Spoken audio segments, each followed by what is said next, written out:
Assalamualaikum. Hi viewers, welcome to Sithima kitchen.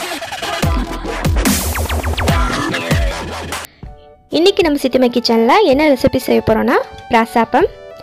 அது எப்படி டேஸ்டா செய்யணும்னு சொல்லிட்டு இந்த வீடியோல காட்றேன். ஸ்கிப் பண்ணாம பாருங்க. appam செய்யிறதுக்கு நமக்கு பச்சரிசியும் பழைய சாதமும் தேவைப்படும். நான் பச்சரிசியை 2 hours ஊற வச்சு எடுத்துர்க்கேன். இத தண்ணி இல்லாம எடுத்துடுவோம். இப்போ இந்த பச்சரிசியில இந்த பழைய சாதத்தை தண்ணி இல்லாம பிழிஞ்சி ஆட் பண்ணுவோம். எந்த அளவுக்குனா ஒரு 50 கிராம் இந்த அளவுக்கு ஆட் பண்ணிட்டு இந்த பச்சரிசியோட நம்ம நல்லாவே மிக்ஸ் பண்ணுவோம். மிக்ஸ் பண்ணிட்டு இந்த மாதிரி உருண்டை பிடிச்சா கெட்டியா இருக்கணும். அந்த பழைய சாதமும் அரிசியும் சேர்ந்து கொட்ற மாதிரி இருந்துச்சுனா இன்னும் கொஞ்சம் சாதம் சேர்த்துக்கலாம். இந்த குவாண்டிட்டி போதும். இத நம்ம எடுத்துப்போம். இப்போ இத நம்ம மிக்ஸிலே அரைச்சி எடுத்துக்கலாம். தண்ணி இல்லாம நம்ம அரைச்சி எடுத்துப்போம். தேவைப்பட்டா கொஞ்சமா சேர்த்துக்கலாம். இந்த மாதிரி சாஃப்ட்டா நம்ம அரைச்சி எடுத்துப்போம். இதே மாதிரி எல்லாத்தையும் நம்ம அரைச்சி எடுத்துக்கலாம். இப்போ அரைச்சாச்சு. இத 2 hours நம்ம மூடி வச்சிடுவோம்.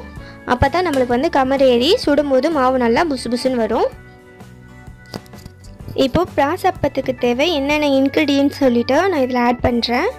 பாருங்கள், கொஞ்சமாக துருவி வச்சிருந்த தேங்காய் பூவை நம்ம மிக்சியில் நல்லா சாஃப்டாக அரைச்சி எடுத்துக்கலாம். இது கூட நறுக்கி வச்சிருக்கிற வெங்காயம், ஒரு 4-5 பச்சை மிளகா, இதையும் லைட்டாக ஒரு மிக்சியில் ஒரு சுற்றிடலாம். இப்போ இதை இந்த மாவில் நம்ம மிக்ஸ் பண்ணிடுவோம்.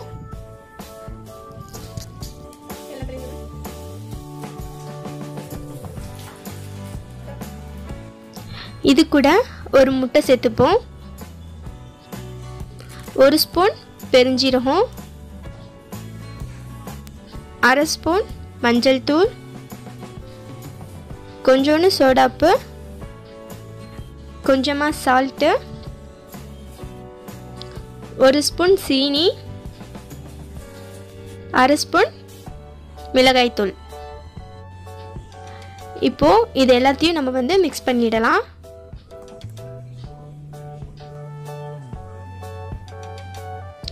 இதை மிக்ஸ் பண்ணிவிட்டு ஒரு 5 minutes நம்ம மூடி வச்சிடலாம்.